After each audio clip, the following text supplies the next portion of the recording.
오늘은 성경에서 자주 들을 수 없는 충격적인 이야기를 들려드리려고 합니다. 예배당에서 들을 수 없는, 그러나 성경 속에 분명히 기록된 이야기. 바로 헤베르와 그의 아내 야엘의 이야기입니다. 자, 여러분은 배신과 생존, 그리고 극단적 선택 사이에서 어떤 결정을 내리실 건가요? 오늘 이야기의 주인공들이 직면한 바로 그 질문입니다. 기원전 1200년경 이스라엘 민족은 가나안 땅에 정착하는 과정에 있었습니다. 그러나 그들은 강력한 적에 직면했죠. 하솔의 왕 야빈은 900대의 철 전차를 보유한 군사 강국을 이끌고 있었고, 이스라엘은 20년 동안 그의 압제 아래 고통받고 있었습니다. 당시 철 전차는 오늘날의 탱크와 같은 위력을 지닌 최첨단 무기였습니다.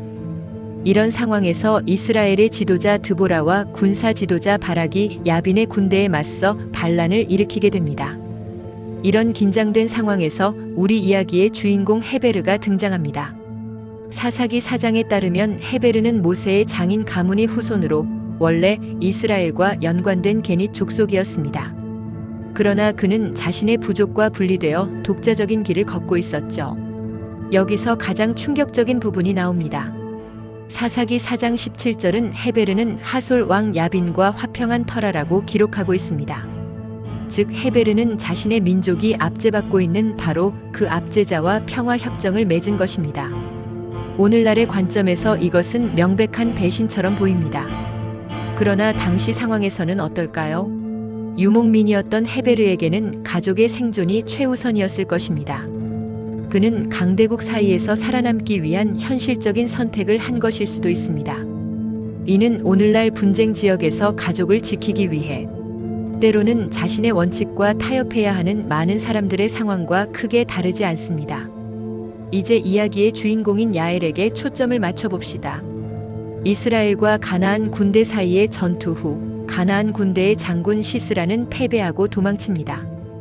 그는 헤베르와 야빈 왕 사이의 평화 협정을 믿고 헤베르의 장막으로 피신합니다.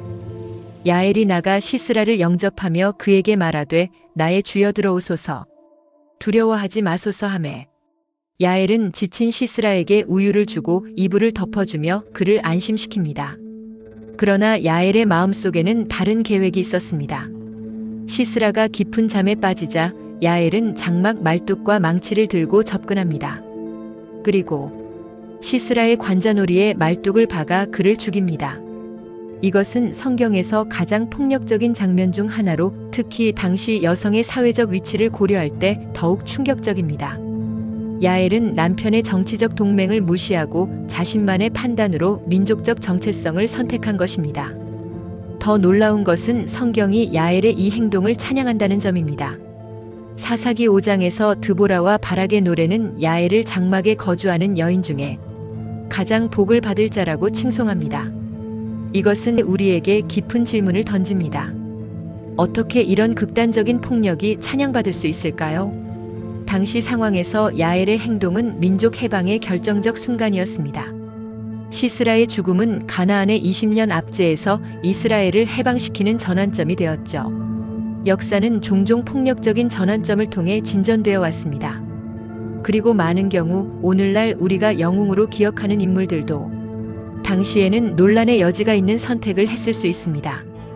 헤베르와 야엘의 이야기는 3000년이 지난 지금에도 우리에게 중요한 질문을 던집니다. 첫째, 생존과 원칙 사이에서 우리의 선택은 무엇이어야 할까요? 둘째, 가족과 민족, 더 큰 공동체 사이에서 우리의 충성은 어디에 있어야 할까요? 셋째, 역사의 맥락에서 도덕적 판단은 어떻게 변화할 수 있을까요? 우리는 모두 삶에서 크고 작은 헤베르와 야엘의 순간을 마주합니다. 안전한 선택과 옳은 선택 사이에서 우리는 어떤 결정을 내릴 것인가요? 성경의 이 이야기는 단순한 도덕 교훈이 아닌 인간 실존의 복잡성을 보여줍니다. 헤베르는 민족을 배신하면서도 가족을 보호했고, 야엘은 환대의 원칙을 어기면서도 민족을 구원했습니다. 여러분이라면 어떤 선택을 했을까요? 댓글로 여러분의 생각을 남겨주세요. 그리고 더 많은 성경 속 숨겨진 이야기를 듣고 싶다면 구독과 알림 설정 부탁드립니다.